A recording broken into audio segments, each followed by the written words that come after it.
library. It's entitled Color, Communism, and Common Sense by Manning Johnson. Manning Johnson was a Negro, and he was also a member of the Communist Party. He joined the party as a young man because he honestly believed that the communists were trying to improve the conditions of his people. He was a dedicated communist. But after many years, Manning Johnson finally came to the realization that the communists weren't the least bit interested in improving the conditions of the Negro people. He discovered that instead they were merely planning to use his people, these are his words, to use them as cannon fodder in a bloody revolution to destroy America. As early as 1928, the communists declared that the racial differences among our people constituted the weakest and most vulnerable point in our social fabric. By constantly probing and straining at this one spot, they calculated that eventually the cloth could be torn apart and that Americans could be divided, weakened, and perhaps even set against each other in open combat. We must not be led into placing the blame for the riots, the civil disorders, on the Negro people of our nation. Even those few who are promoting hatred and violence in the black communities are not themselves the cause. They're merely being used by forces far bigger than they are to promote the violent phase of the revolution in America. Hoping to avoid further violence and bloodshed, the public is to be pressured into accepting measures that will move the country gradually and legally toward communism, but without calling it that.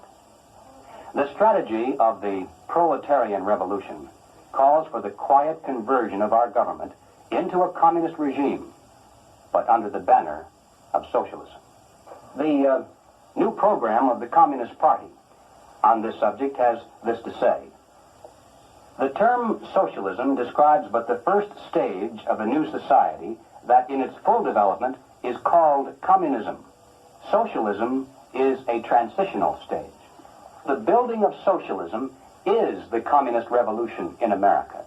It represents the process whereby our country can be moved gradually toward communism without the people even being aware of it. They have one and only one solution for all problems: more government, and then more and more until it's total government. Total government is communism. We must not be fooled into thinking that the causes of our civil turmoil are such things as poverty, poor housing, lack of education, and similar social or economic factors. As a matter of fact, most of today's self-styled revolutionaries, black and white, come from good homes, could earn better than average incomes if they wanted to work. And in fact, they're products of some of the finest institutions of higher learning. We mustn't resort to violence either as a means of furthering political or social goals. And we must do everything humanly possible to discourage others from doing so. We must support our local police. Nothing can be quite so damaging to police morale and efficiency as converting every arrest into a trial of the policeman instead of the criminal. Now, in passing, ladies and gentlemen, you may have wondered why the Communist Party has been a staunch supporter of the drive to place a black studies curriculum into our high schools and colleges. Well, the reason becomes obvious the minute you take a look at the textbooks and the study guides. Under the guise of academic balance, these courses have become a brilliant device for conditioning young people to accept still one more part of the total program for revolution. We must discover the identity of those individuals, both above and below, who consciously are furthering the communist program for revolution, and then remove them from their positions of trust and leadership.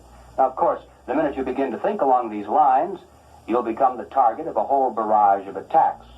You'll be called a right-wing extremist, a fascist, or at least a dictator.